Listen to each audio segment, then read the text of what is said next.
Hello friends, company law institute of India private limited के initiative से जो हमने इनकम टैक्स के केसेस की सीरीज शुरू की है, उस सीरीज के अंदर आज जो केस हम लोग डिस्कस करेंगे उस केस का नाम है Sumit export versus assistant commissioner of income tax. ये case 101 ITR tribunal page number 62 पे रिपोर्ट हुआ। मैटर मुंबई ITAT ने डिसाइड किया और इस केस का जजमेंट 10 नवंबर 2022 को आया।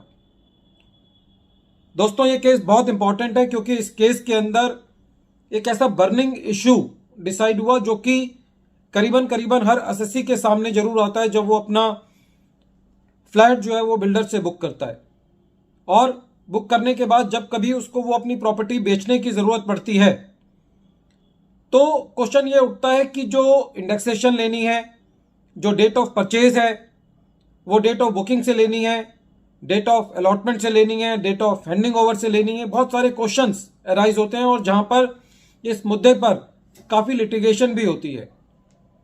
इस केस के अंदर एसएससी ने 98-99 के अंदर एक प्रॉपर्टी की बुकिंग करी, और जब वो प्रॉपर्टी की बुकिंग करी तो एसएससी ने 32,91,000 रुपए की पेमेंट करी। बेसिकली ये बुकिंग करने से एसएससी के पास एक राइट आ गया कि वो अब उस बिल्डर से एक ऑफिस ले सकता है। राइट टू हैव ऑफिस जो है वो क्रिएट हो गया। बाद में एसएससी इंस्टॉलमेंट बेसिस पर पेमेंट करता रहा, और जब उनकी सारी पेमेंट 2010 के अंदर कंप्लीट हो गई तो उसके बाद एसएससी ने 2012 के अंदर वो प्रॉपर्टी को बेच दिया।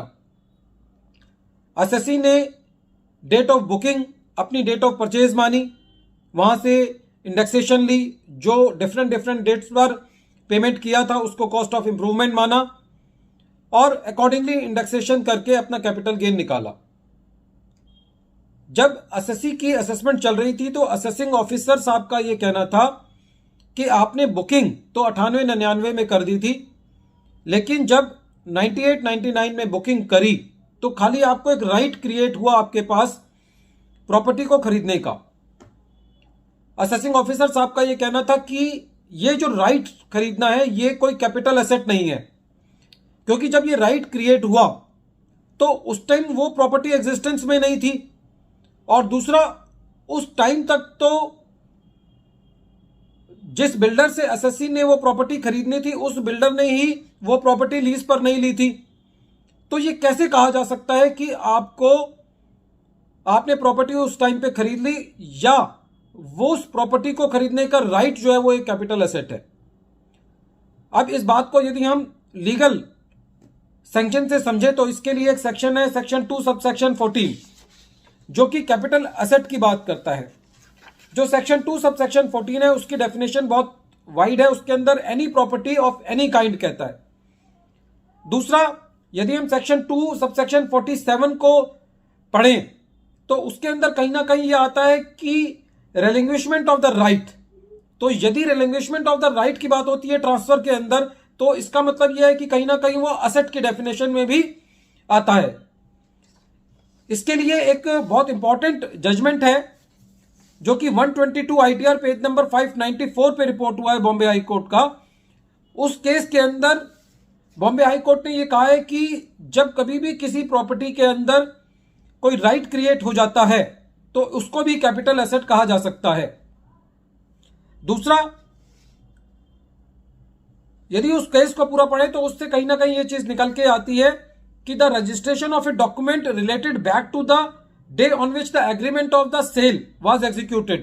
कुछ जरूरी नहीं होता कि उसका रजिस्ट्रेशन होगा तभी डेट ऑफ परचेज मानी जाएगी या प्रॉपर्टी परचेज मानी जाएगी।